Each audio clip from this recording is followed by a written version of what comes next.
S&P Plus, they do not necessarily like Michigan State this upcoming fall, but where can we find some optimism in their numbers? Let's find out.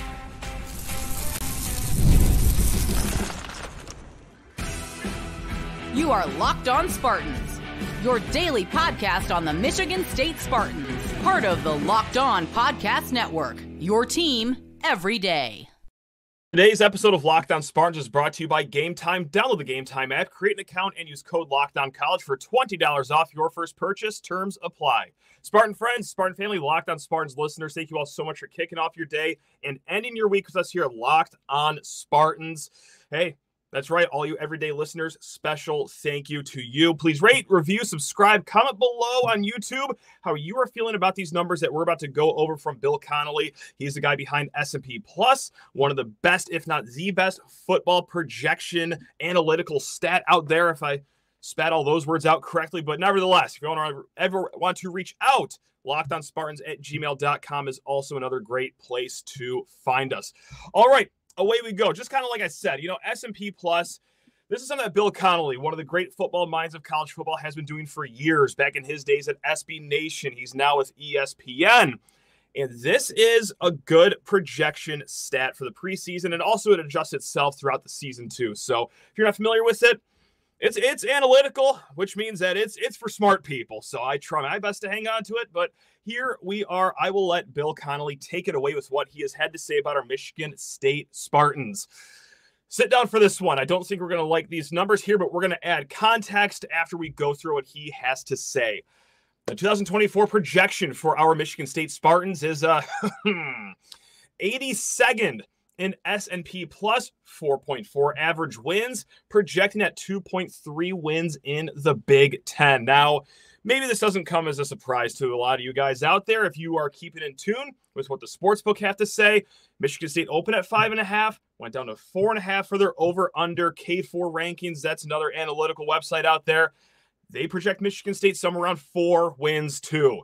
Is it going to be another long fall in East Lansing? I sure hope not, but hey, there's even more that Bill Connolly wrote, so let's go through it all. Jonathan Smith pulled off an epic rebuild at Oregon State.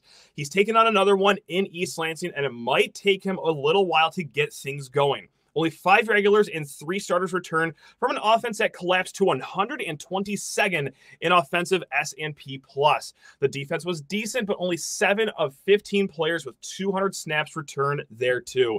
The defense was further along than the offense, but it still says something that Smith felt the need to bring in 15 transfers for proven coordinator Joe Rossi.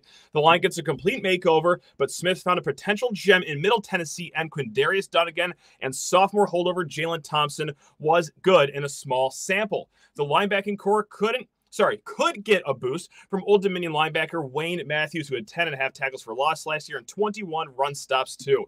It's harder to find room for immediate optimism on offense because of just how dire things got last season, but I like the move Smith made. He added both a veteran quarterback in North Dakota's Tommy Schuster, one of my favorite FCF quarterbacks in the past few years, Bill Connolly writes, and a blue-chip sophomore in Oregon State's Aiden Childs. To the skill core, he added 1,100-yard rusher K'Ron Lynch-Adams and tight end Jack Valiant, and held on to leading receiver Montori Foster Jr. There's potential there, but only 1 of 7 linemen with at least 200 snaps returned, and Smith signed only 3 transfer linemen. Depth up front is beyond tenuous. It is, but we'll get to that in a little bit. We're going to break this up section by section here because he had a lot of good stuff to say about our Spartans. That was honestly an overly optimistic write-up about a team that he projects as the 82nd best team in the country last year, but let's do it bit by bit, chunk by chunk, because there's also some added context in here too that I think is important.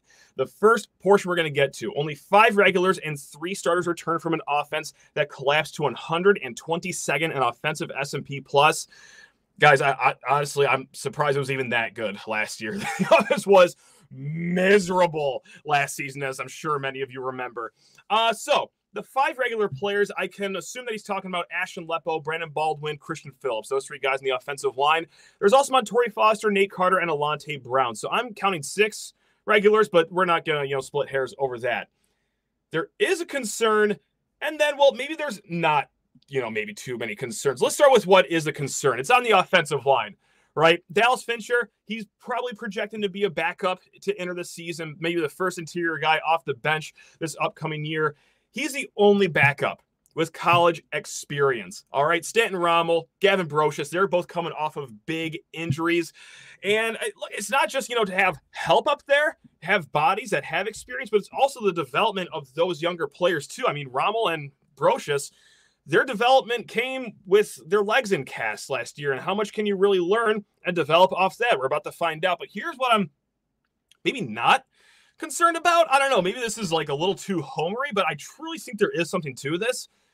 Maybe it's good. You're only returning 5 players or 6 players, however you want to count it, to an offense that ranked 122nd last year. So we've seen what returning players from an offense can look like, right? Like we saw it in the offensive line last year. I mean, not to just be the meanest person ever to throw guys under the bus, but I was pretty underwhelmed with our starting right tackles, encore season last year, and Spencer Brown. I thought that we could get a little more out of J.D. Duplain in the middle. God, I just feel horrible saying that, but quite frankly, to put it bluntly, like sometimes it's nice to have a little bit of roster turnover, especially if things are that poor. I want to see what Ashton Lepo can do at right tackle. I want to see what guys in the interior like Luke Newman and Tanner Miller can do over what we had last year. So maybe it's going to improve just because you need a little bit of turnover, and this is what S&P Plus can identify. We're getting a coordinator that's just simply not Jay Johnson. We're going to have a coordinator that's going to make it a little more unpredictable, not have idiots on their couch like myself know precisely what you're going to do every first down, second down, and most of the third downs. All right, so that's just addition by subtraction. You also added a strong offensive coordinator in Brian Lindgren. But, hey, you know what? Mentioned Tanner Miller, Luke Newman, but also Aiden Childs, K'Ron Lynch, Adams, and Jack Valley. They are coming in with experience. Jerron Glover, he missed a portion of last season with an injury. We are very high on him. So, yes, there's obviously cause for concern. You do want more depth on the offensive line, but I got to say, like, removing a chunk of last year's offense and replacing it with guys like Tanner Miller, Luke Newman, Aiden Childs, K'Ron Lynch, Adams, a healthy Jerron Glover, Brennan Parachek, a tight end that we were very high on. Okay, like, I know maybe it's just blind homerism sounding, but I think there is some substance to what I am saying here. Portion number 2, we're going to go on the defensive side of the ball here. The defense was further along than the offense, but it still says something that Smith felt the need to bring in 15 transfers for proven coordinator Joe Rossi. The line gets a complete makeover, but Smith found a potential gem in Quindarius Dunnigan and, of course, holding Jalen Thompson from last year. So there's the tale of 2-ish reasons for 15 transfers. That's a big number on the defensive side of the ball, right? Just like Bill wrote. Now, there's a concerning reason, and there's a good reason. The concerning reason is that, yeah, you are replacing Simeon Barrow, Derek Harmon. And guys, even before those 2 starters left in the defensive line, there was still some depth issues on the interior of that defensive line. It just made it that worse. So you had to go out, get Jalen Satchel, Big Wern Bed Roberts, Daquan Douse, Quindarius Dunnigan, Ruquan Buckley. That's 5 interior defensive linemen right off the top right there. Quindarius Dunnigan's kind of a tweener, but just play along with me here. You had to burn up a lot because, well, you either never had the depth to begin with, and then your starters left. Yeah, that's going to burn up a big chunk of transfer portal needs right there. Now, the ish reason, too, Jeremiah Hughes, Anthony Jones, Samaj Bridgman, Marcellus Polian, Tyler Gilson, these are all younger guys that are going to fill future needs, so it's not really impactful for this season per se. Although it wouldn't surprise us if 1 or 2 guys made an instant impact, but that's more so patching holes for the future, what Jonathan Smith did with those guys. So right there, we're up to 10 transfers.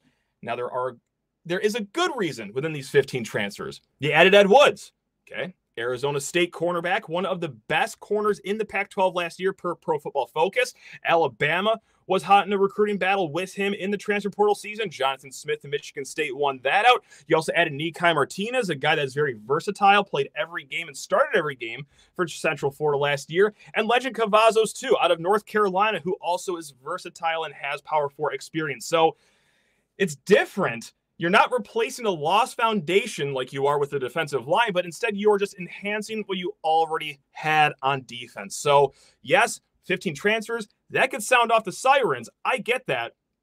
But the secondary, I think, just legitimately got stronger. It wasn't just desperation and necessity. It was more so, okay, you know what? We don't feel great about things right now. We have returning starters here, but let's just get even better. So I think there's something to be said about that. Last, there's potential there, but only 1 of 7 linemen with at least 200 snaps return, and Smith only signed 3 transfer linemen. Depth up front is beyond tenuous. I think he's talking defensive line here. Maverick Hansen, the only one with at least 200 snaps returning. Avery Dunn was just 4 short. He had 196 snaps last year. But yeah, guys, trenches are going to be a major concern this year. Like, that is the reason why the win total is so low, why S&P Plus is so low. There's a lot of reasons for optimism around the field, right? Quarterback, Aiden Childs. All right, you return your leading receiver. I like the running backs in this room. The secondary does have experience. They added more talent out of the portal, like we just mentioned. But every year, I feel like, maybe I'm just speaking for myself, but you truly learn how important it is to have talent in the trenches in football. In Michigan State, yes, they have some talent, but ooh, boy, depth is razor thin. All right, we're going to get to a little more football talk here in a hot second, but first, you need to talk your ears off about Gametime. Yes, my favorite ticketing app in the game. It is Gametime. Folks, why do I love Gametime?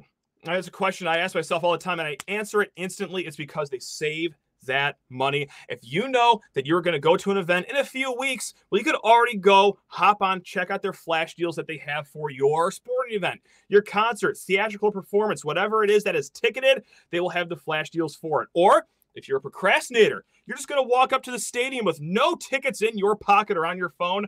Well, open up your phone. Open up Gametime. They have the last-minute ticket deals that are going to save you money instantly. It is the best with Gametime. It's just 2 taps on your phone. The tickets are sent straight to your phone, and it is no hijinks with them. You're not going to get popped with mystery fees at the very end of your transaction. It is transparent, it is upfront, and they save you money. So, download the Gametime app, create an account, and use code LOCKEDONCollege for $20 off your first purchase.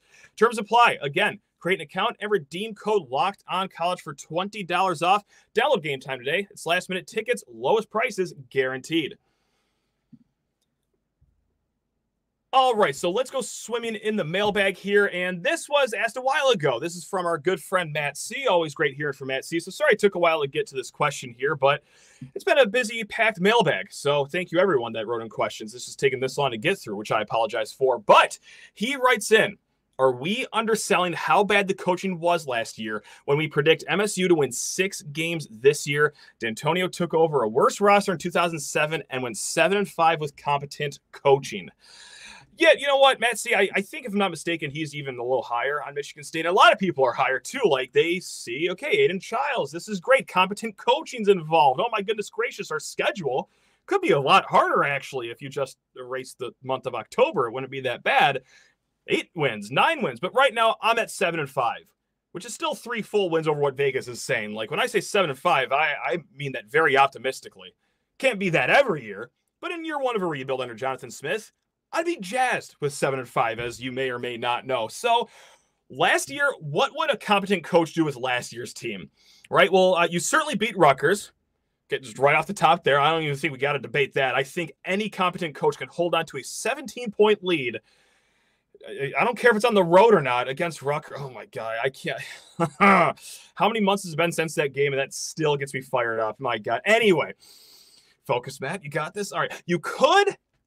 There's a debate to be had here. You could have beat Iowa, I think. I mean, some special teams gaffes, of course. Maybe some better coaching helps you get to the finish line of that game. Now, it would have been a better fight against Minnesota and Maryland. I'm not as sold that a competent coach would have won those 2 games outright, but if you want to debate that, sure, go for it. I'm all ears. And, well, this doesn't really count towards the win and loss columns, but instead of losing by 80 points to Michigan, Penn State, and Ohio State, you maybe only lose by like 25. 20. So again, that doesn't help you get to a bowl game, but it makes you feel just a teensy bit better probably going into the offseason here. So look, with that said though, this year the staff is different, of course, as we know, but so is the team. Some areas for this upcoming year are as easy as, hey, just plug in this new coaching staff with the same guys and see what happens. But other position groups, like, that's just simply not the case. So from coaching only, what can and cannot coaching fix this upcoming year? Because this is one of the things we're just automatically just already excited for in this upcoming new regime, is that you seemingly just have like a room full of adults in the room. You can go back, check out how they did at Oregon State. I think they did pretty okay. Or just how structured they have been this offseason.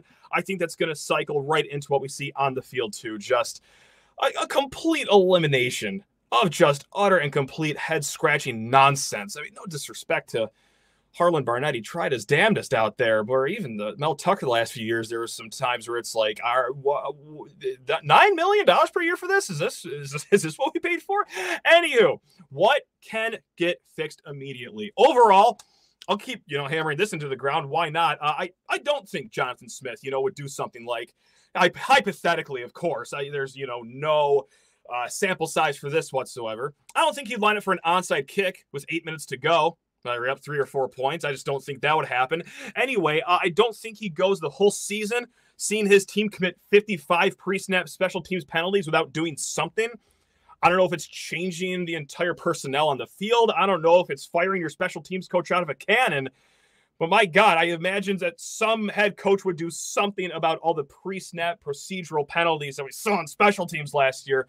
It's okay. Totally over it. It's fine. And I also this is kind of off the field too, somewhat on the field. I don't think that Jonathan Smith would just openly admit to not knowing the redshirt situation with some of his players, like maybe interim head coach did last year with Sam Levitt. Again, this is all hypothetical. None of this actually happened, of course. But look, on the offensive side of the ball, with Brian Lindgren, with Jonathan Smith, you're going to get less predictability. And I know the bar is set below Earth's crust right now because, just like I said in the first segment, it's just like I've cried and moaned about many times during the season and this offseason. Guys, if a stooge like me with just, a webcam and a microphone can identify what's going to happen almost every single play, what do you think professional coaches and borderline professional players are going to be doing every single Saturday? They're going to ID it. And boy, howdy did they. The run game never got off the ground. And sure, of course, some of that has to do with the personnel on the field, but a good chunk of it probably has to do with play calling. I mean, it wasn't even just Michigan that knew what we were going to be doing before every single snap of the ball. Any team probably could have identified what we were doing. So this is what helps with Brian Lindgren. Jonathan Smith is going to be more predictability because, well, they're kind of somewhat known for that. And also, that's just an instant improvement over last year's staff that, how many points did they score last year? Was it even 20 points per game? It was miserable last year, guys. But as far as what they do have on the field, as far as personnel goes, you're going to see more tight end usage in the pass game. Last year, Brian Lindgren, the Oregon State Beavers, they ran more 12 personnel than average. All right, 12 personnel, 1 running back, 2 tight ends. They love themselves some tight ends. You have Jack Velling, one of the best tight ends in the country. And then you have Brendan Parachek, which, if you missed any episode in the last few weeks, buy the stock in him right now. We are high on this athletic, lengthy tight end to be a good number 2 tight end for Michigan State. And that's a point of emphasis for the offense here. Now, the defense, what will be fixed immediately just with Joe Rossi, a new defensive scheme? Well, you get a coordinator. Get ready for this one. You're not going to believe what I'm about to say. You get a coordinator that suits the defense to the individual's strength, and not a coordinator that just tries to shoehorn individuals into a system that they're just quite frankly not built for. Look, what Joe Rossi does, it's more disruptive. It's more confusing. They disguise blitzes, the pre-snap, the post-snap movements, dropping guys that are on the line back into coverage. He does that quite often, more than I've seen maybe any other defense do. And it's important this season because, just like we talked about in the first segment, look, you got some good transfers in Quindarius Dunnigan. Daquan Douse was strong at Georgia Tech, but there is going to be a step back from, the Simeon Barrow and the Derek Harmons of the world. Jalen Thompson, really strong player last year. Is he the only edge that could actually rush the quarterback, though? What I'm trying to say is that I don't know if this year we could count on just individuals winning their battles on the line on defense. So you need to do more schematically. You need to confuse other quarterbacks here. Joe Rossi's defenses never really had high sack numbers per se, but they were always very sound at pressuring the quarterback. I mean, this goes back to a tweet that friend of the program, Maxwell Klitsky, had not too long ago. We touched on it with Al Carson in a previous episode, but roughly 2/3 of the quarterbacks Michigan State is seeing this year are either first-year starters or they're new starters in a new system under a new head coach. If you can get some confusion for these new, inexperienced quarterbacks, which is what Joe Rossi is known for, you pair that with him, potentially formulating a scheme around the strength of your defense and not just, trying to fit round pegs into a square hole like we tried the last 4 years, then I think that is an instant upgrade for the defense too.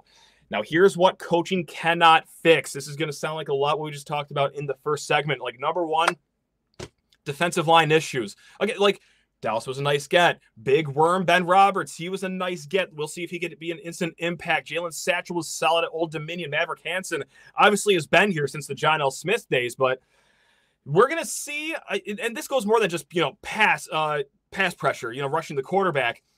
Now what you're concerned about is like stopping the run, because you still have the Michigans of the world on your schedule. You still have the Ohio States, the Iowas of the world on your schedule where teams can, maybe identify a glaring hole in the defensive line and just lean on you for the full 60 minutes of the game. We will see. And also, on the flip side, the offensive line depth. Again, Dallas Fincher, the only backup with college experience. That's not to say that it is guaranteed going to be a total dud. We could be surprised by one of these former walk-ons or one of these redshirt freshmen. God, if it gets to it, one of these true freshmen. But that's the times that we're at right now. We're going to have to rely on those if there's any injuries on the offensive line. And let me tell you, there will be. It's football, especially football at Michigan State. We'd like to get hurt over here. So, yeah, that is something that coaching cannot fix. Look, Oregon State's offense was good, but they also had Joe Moore semifinalist offensive lines. Like, they had guys going to the NFL off their offensive lines. So that's what coaching cannot fix. We'll see how much of an impact they can make here. But, yeah, that was a great question from Matt C. Now we're going to head over to Ray's three-pack of questions here. Time for some more irresponsible speculation. That's my favorite kind. Thank you very much, Ray. Who will MSU surprise/upset this year? Now, I'm not going to be totally boring because right now, S&P Plus or the K-Ford rankings. And maybe some Vegas spreads. I don't think FanDuel has any lines for these games, but right now, like Rutgers at home and at Illinois, the metrics, the analytics say those would be upsets for Michigan State. But I know it's not what you're asking for here. You're asking for like the big games like Ohio State, Oregon, Michigan. I'm also not that excited. As much as it'd be fun to, come out with a piping hot take like that, I also don't like BSing you guys, and I don't believe that they'll be winning those games this year. I'm sorry. I hope I'm dead wrong on that. Please clip this and post it if they do beat Michigan or Ohio State. I'd love nothing more than to be wrong. Right now, I think the biggest upset that they do this year is Iowa, if healthy. And that's going to be a sizable margin, right? I think S&P Plus has this as like a double-digit point spread for Iowa. But I think it's going to be there's going to be a lot of similarities with last year's game, or really any game that you ever play against Iowa. It's going to be a race to 20 points, right, guys? So if Michigan State is still fully healthy by that year, and when I say that, I mostly mean like your offensive line and Aiden Childs, at a home game, I think you can win that race to 20. It will be a special teams display again, just like last year. It will be who has the stronger special teams, and also, who's going to be the first special teams unit to flinch? Michigan State flinched at the absolute wrong time last year. Cooper DeJean, went into that game thinking that he was a little overrated, and then I left that game thinking, oh my God, I hope my Detroit Lions pick him with whatever draft pick they have. That was a tough watch. But nevertheless, hey, Michigan State still strong special teams this year, right? As far as the kickers go, you have Jonathan Kim, maybe the strongest leg in the Big Ten. You have Ryan Eckley, again, maybe the strongest punting leg in the Big Ten right now. I think that the Iowa game is realistic. Could you have to gut it out? 17-14?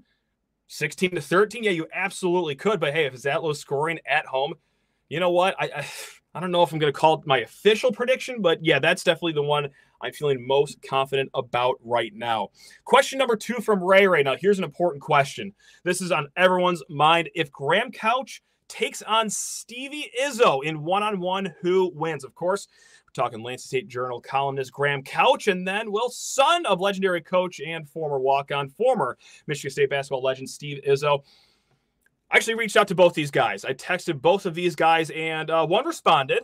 I'll let you guess who. It's the one that said, me, I think. He might be in really good shape and able to get around me, but I'm 6'2", 250. I don't know what his answer would be defensively. So, if you remember Steven Izzo's playing days, he's not 6'2", 250. Graham Couch responded because I asked both, hey, who do you think would win this one? Graham Couch very confident in himself. I got to say, this would be a tough one. I think that you set the line in Vegas right now at like -110 for both. This is a coin toss of a game because if Graham Couch can establish his physicality early, play some booty ball, get in that low post and score on the low block consistently, first up to 11 within like 10 minutes, maybe even shorter, like 5 minutes, great.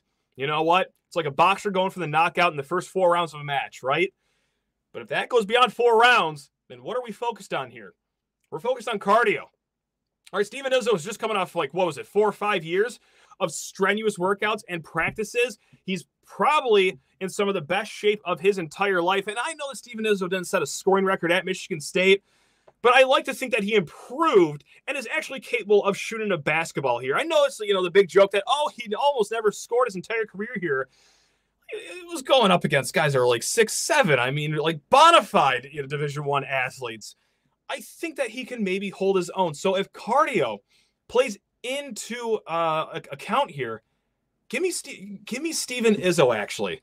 Maybe he drains a 3. But yes, I know that it's going to be a physical mismatch. Give me Steven Izzo right now. Also, the third question from our guy, Ray. Izzo added a coach, recruited a few players. So now what do you think he should do / work on? Call me crazy. Maybe I'm just outdated. Maybe got an old basketball mind, but I would do something that's so just diabolical and, just so out of left field, recruit a center. I would offer a center. I would try to have one visit the campus. You don't have any for 2025. Nico Bundalo, of course, is as close as you can get. He's a 6'11", top 25 kid. Profiles more as a forward.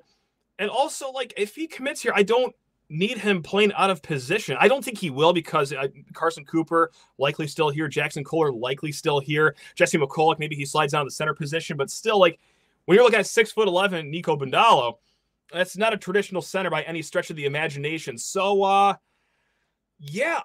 would just try to get a center. And I know that, basketball is going away from the traditional big man. But is it? Is it in the Big Ten? I'm not entirely sure that it is because in the last 2 or 3 years, ever since we've had a competent center, we've been getting tuned up in the paint. All right, whether it was Zach Edey or there's going to be some great centers coming up in this season, right, with Aaron Bradshaw at Ohio State, whoever Indiana added in the offseason.